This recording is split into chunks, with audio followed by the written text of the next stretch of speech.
menyampaikan bahwa dia ada bisnis kerapu kepiting. Oke. Sekarang mungkin start awal Mas Rido berprasangka baik, ya, dia berpositif thinking. Tetapi ketika ada gelagat yang tidak baik, ya kan, maka dia meminta, ya, mana legalitas inisial H sebagai pengusaha kepiting dan kerapu, buktikan, ya, buktikan mana anggaran dasar perusahaannya mana, PT-nya apa, atau kalau memang CV-nya mana, terdaftar enggak di Menteri Hukum dan HAM gitu loh. Kalau memang itu ada dan dia memang beritikat baik, tinggal disampaikan. Kenapa sampai dia ngeles-ngeles, mundur-mundur, ya kan? Sampaikan saja. Justru inilah kenapa Mas Rido Ilahi membuat laporan di kepolisian, karena dia yang pertama terlalu banyak janji-janji dari inisial H, ya kan? Kemudian dia diminta dokumen-dokumen perusahaannya tentang bisnis kerapu dan kepitingnya ini juga tidak kunjung datang, ya kan? Jangan-jangan ini memang hanya alibi, ya kan? Dia menggunakan bujuk rayunya, tipu muslihatnya, kedudukan nama palsunya, apalagi mencatut nama orang, misalkan ada bea cukai lah dicatut namanya, atau mungkin pengusaha kerapu yang sebenarnya dicatut namanya. Nah ini kan sudah masuk unsur 492-nya, ya. Penipuannya kan sudah masuk gitu loh. Jadi dia dengan tujuan untuk menguntungkan dirinya sendiri atau orang lain dengan menggunakan nama palsu. Ya, kita anggap karena dia tidak menyerahkan dokumen perusahaannya, kita anggap nama palsu, ya kan? Atau jabatan palsu, atau PT palsu, pura-pura fiktif, ya kan? Untuk bagaimana Mas Rido Ilahi ini masuk dalam bujuk rayunya dia, jebakannya dia, sehingga mentransferkan uang sebesar 50 juta. Kalau dia tidak bisa membuktikan, ya, identitas atau legalitas daripada perusahaan dia yang dia mengatakan bahwa dia adalah bisnis kerapu dan kepiting, maka saya katakan fix dia masuk dalam kategori telah melakukan penipuan terhadap klien saya. Gitu. Kenapa? Dia menggunakan satu tindakan untuk menguntungkan dirinya sendiri dengan menggunakan nama palsu atau martabat palsu, ya, dengan tipu muslihat kebohongan, sehingga Mas Rido Ilahi menyerahkan benda uang yang beliau punya 50 juta ke tangan inisial H gitu. Dia mengatakan di media kemarin, bisa saja, ya kan saya sudah kasih keuntungannya. Jangan-jangan keuntungan yang dia berikan itu ngambil dari modal. Dia hanya memainkan, muter-muter aja, yang diputar-putar adalah uang Mas Rido Ilahi gitu. Kalau dia, mohon maaf, dia tidak melakukan kejahatan, dia beritikat baik, kenapa sih nggak dibalikin aja uangnya? Kenapa dia harus speak up, malah dia membuat satu opini, ya, memutarbalikan fakta seolah-olah dia yang merasa dirugikan, dia yang merasa difitnah, dia yang merasa terzolimi. Dia katanya di perusahaannya dipecat. Dia ini pengusaha atau dia pegawai? Nah ini jangan sampai statement Anda adalah menyerang balik Anda sendiri. Hati-hati, ya. Maka saya katakan sekali lagi, saya dengan tegas, kita sudah membuat laporan dalam dugaan tindak pidana penipuan dan penggelapan di Polres Bogor, dan kami minta kepada Pak Kapolres Bogor tolong diusut dengan tuntas, ya. Segera tetapkan tersangka pelaku ini supaya tidak ada korban-korban yang lain. Karena Mas Rido Ilahi kenapa kemarin dia speak up, hanya untuk jangan sampai ada Mas Rido yang lain yang menjadi korban. Kasihan gitu loh. Jadi beliau menyelamatkan dirinya sendiri dan berharap tidak ada korban-korban yang lain. Jadi ini bukan pencemaran nama baik, bukan fitnah, ini fakta. Sesuatu yang fakta, yang terbukti, yang tidak perlu lagi dicari kebenarannya, ini adalah sesuatu yang bukan dikatakan fitnah. Kalau fitnah itu sesuatu yang dibuat-buat. Ya. Memang Mas Rido tidak pernah menyerahkan uang ke dia 50 juta, tiba-tiba Mas Rido bilang, saya ditipu 50 juta, ini real, ini fakta. Ini sudah dibuat laporannya gitu loh. Jadi sekali lagi saya katakan bahwa klien saya tidak pernah melakukan fitnah atau pencemaran nama baik. Tetapi menuntut hak hukumnya, ya, untuk segera bagaimana dia, gimana caranya dia bisa mengembalikan modal yang pernah Mas Rido berikan terhadap inisial H. Itu aja kok, nggak lebih. Ya, dia hanya meminta haknya dia, kembalikan segera uangnya. Bukan. Kalau memang bisnisnya ada. Tapi kalau fiktif, nyata. Artinya polisi tidak ada lagi alasan untuk tidak segera menangkap dia. Jangan sampai ada korban-korban yang lain. Aku boleh tambahin. Jadi manajer aku, ceweknya itu masih ada 70 juta uangnya sama si perempuan itu. Dan dia menjadi saksi untuk aku nanti. Ini baru satu korban.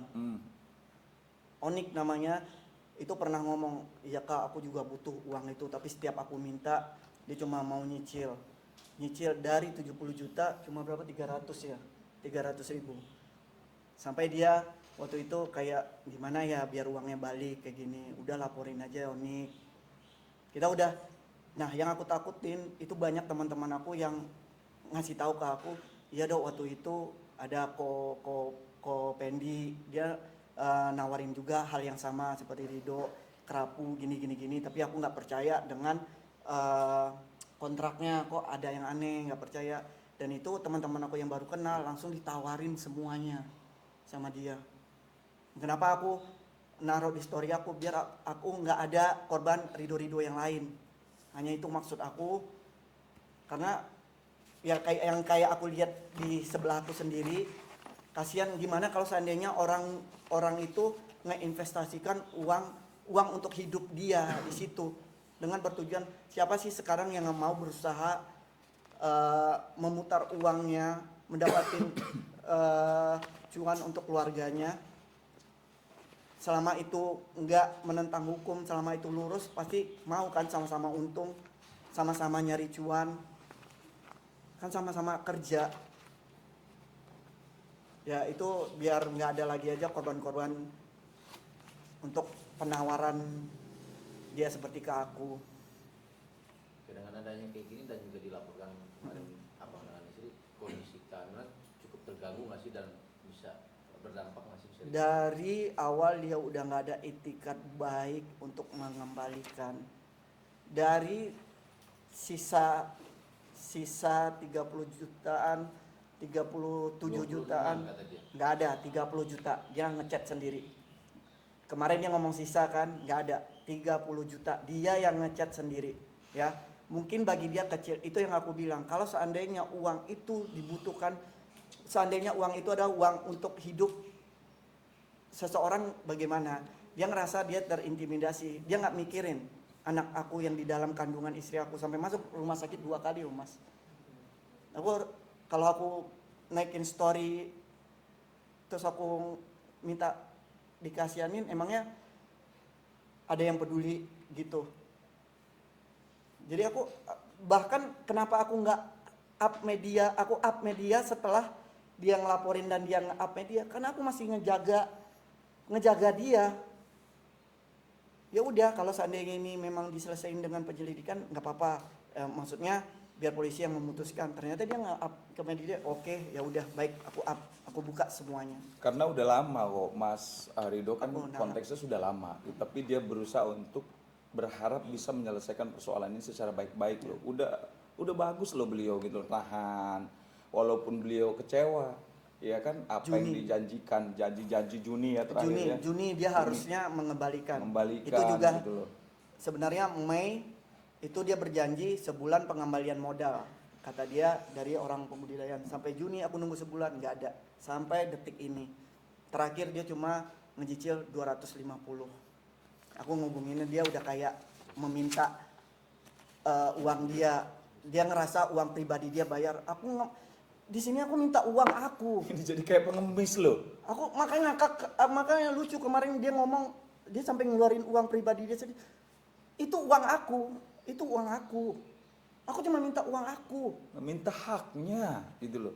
Ini kan bukti transfernya kan jelas tuh. Ditransfer ke rekening dia coba. 30 juta dan 20 juta ditransfer ke rekening dia loh. Ini dia bukan mengemis loh, meminta hak. Kok seolah-olah diputarbalikkan fakta, dia seperti korban. Lucu loh. Wawancaranya sampai mau bunuh diri. WhatsApp. Tapi sambilan nunjukin itu, tapi sebelumnya abang kenal dia udah lama dan begitu sangat percaya aja tanpa mencari. Jadi gini, ya mungkin aku nggak tahu ya. Kalau aku tipenya mungkin yang aku lihat dia emang baik di awal. Dia bukan yang tadi aku bilang, bukan teman kami, tapi dia pacarnya teman aku. Semenjak itu dia dekat sama istri aku dan akhirnya aku yakin, aku wanti-wanti ngomong sama dia, yuk kita sama-sama cari cuan, saling menguntungkan. Aku nggak mau aku aja. Setiap dia transfer profit, aku selalu nanya, kamu dapatkanin, bahkan aku kasih 500 sejuta dari profit yang aku dapat juga. Itu ada buktinya di chat.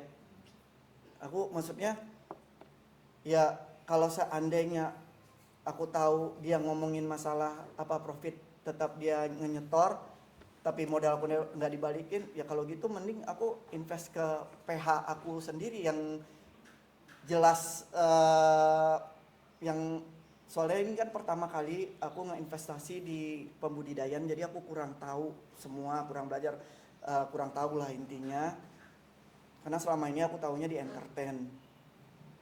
Jadi ya apa ya, Mencoba hal baru lah. ya kayak percaya, kayak yuk sama-sama kita nyari cuan, itu selalu ada bahasanya. Aku ngechat, yuk bareng-bareng kita cari cuan bareng-bareng. Bahkan aku sempat hampir memberi 150 juta itu untuk counter HP karena aku tahu dia ini single parent, anaknya 3. Aku ingin ngebantu, yuk kita bareng-bareng, nanti kamu bikin online-nya juga Kak Ido yang ini, karena nih orang nih baik. Ternyata ya itu, berarti aku harus hati-hati ke depannya. Ya artinya kebaikan itu